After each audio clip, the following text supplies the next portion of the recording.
These are the cars you used to driving. You used to driving cars where the AC ain't working. So now that you get a car like this, they tell you that you gotta get a new battery? What the hell? That's not how the game is played. You can't do that. I ain't never had this situation with a car that cost me $2,000. Even though I got it off the lot from the swap meet and that car wasn't really working.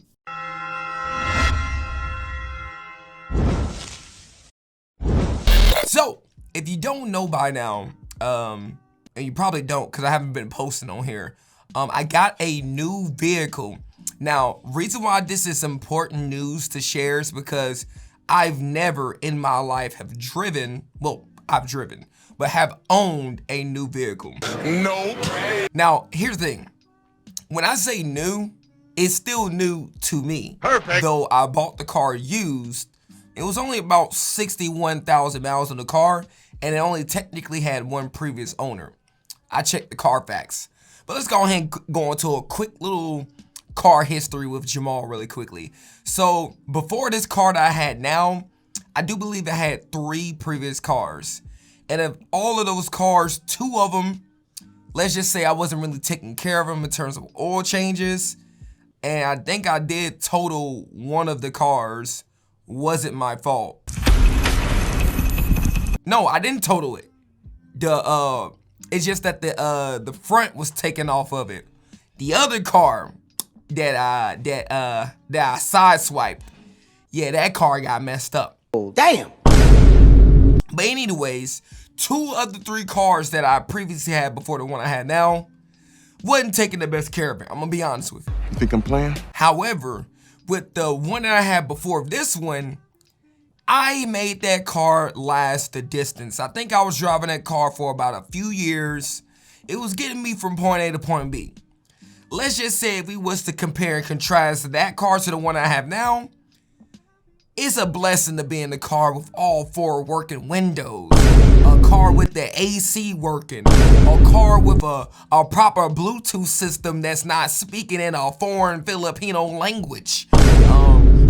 Did I mention working AC? Did I mention that the defroster settings work in the car? Nope. Oh my goodness. There was times when I was driving my old car where I literally thought I was gonna die. Driving in certain temperatures or when the humidity gets really bad, when it starts raining, I can't even see out the front windshield. So I have to let a window down just to allow for proper airflow because my defrosters or defoggers or whatever you want to call them don't work. Huh?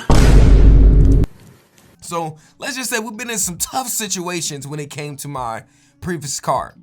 But that's not what the story's about today. The story is about how I was unjustly, inconspicuously, unlawfully mistreated. I think I should call the cops. I think I should sue. I don't want peace. I want problems, always. Now, do I think I should do any of those things? Not really, but however, there was some egregious things that I think has taken place from the dealership that I got my vehicle from. Let me go ahead and explain. So I got this car in May of 2022.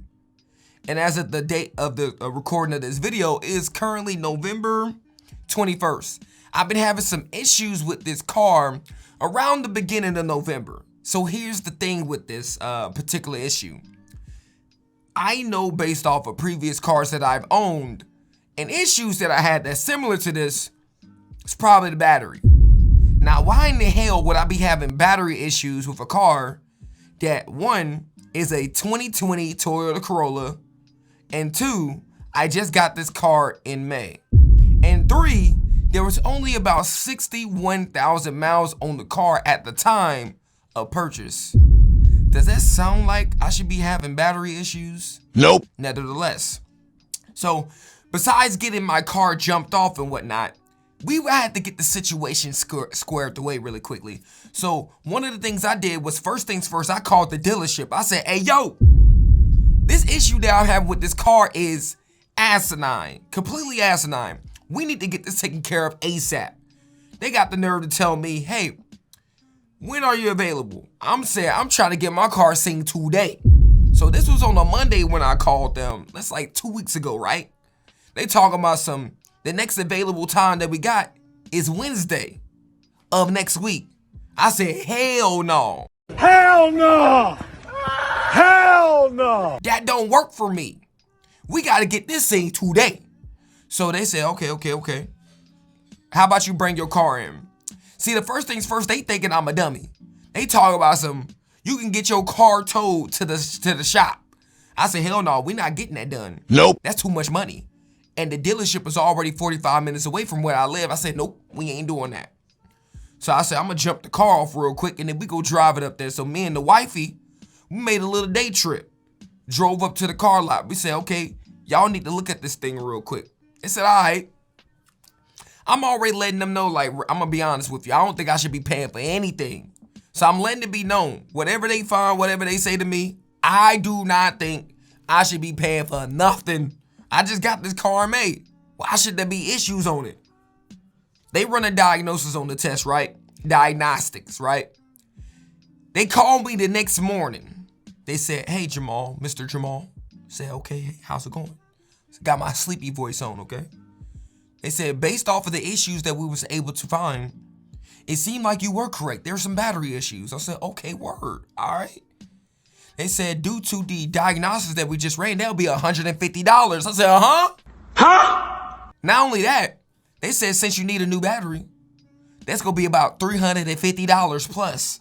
I said, Huh? So, put yourself in my situation. Imagine you go to a car lot thinking, okay, I'm buying a 2020 Toyota Corolla, a reliable car. Keep that in mind, a reliable car, right? Imagine you had a track record, a history like mine, where you're not used to driving reliable cars. You used to hand-me-down cars. You used to the used and abused cars. You used to driving the 1990s, the 2000 cars, right? The low 2000s. Not the high 2000s, the low 2000s. 2000s in terms of the year.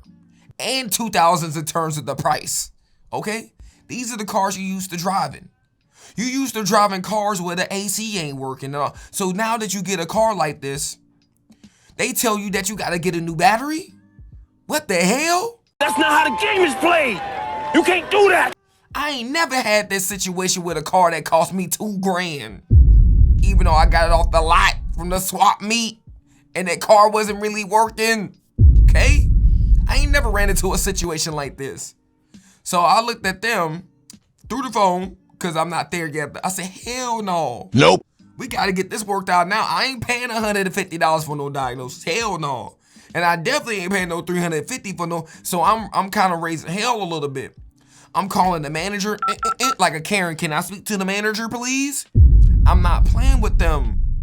I thought I was going to have to cut somebody up in there. You think I'm playing? So through dealing with them, through talking with them, it sounded like there was no way out of this. How the hell was I gonna get my car? I wasn't in possession of my car. I needed to get my car that day. I wasn't playing with them. I'm leaving here with something. You know what I mean? I'm from around the way. I'm leaving with something. So what they at least did, which this is still egregious. They say, you know what? The diagnostic that we ran, instead of $150, $75.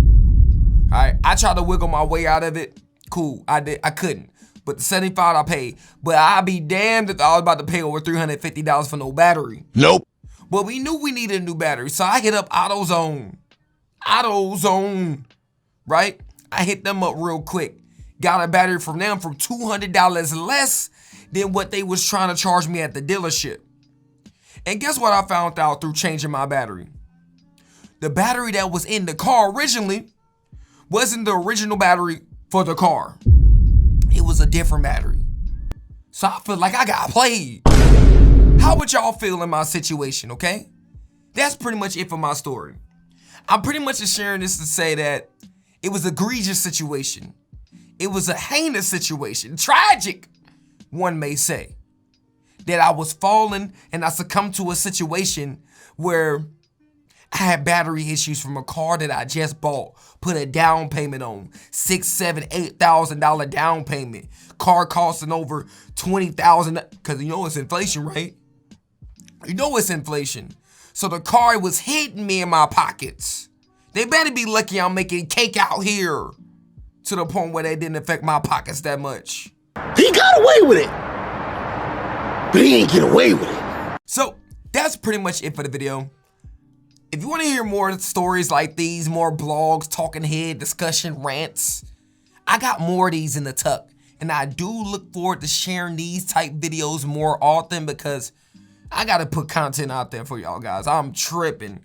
Your boy been working on some stuff. Don't worry about that. I ain't gonna talk about that. But until then, I look forward to talking to you guys on the next video. So make sure you like, comment, subscribe, do all the good stuff. Hit the bell to be notified. Until then, I look forward to talking to you guys on the next video. So without further ado, peace out.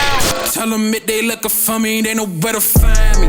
Put the pressure on them, watch them fall like origami. Ran up with the wave, I came back with a tsunami. I've been up for days, I've been moving like a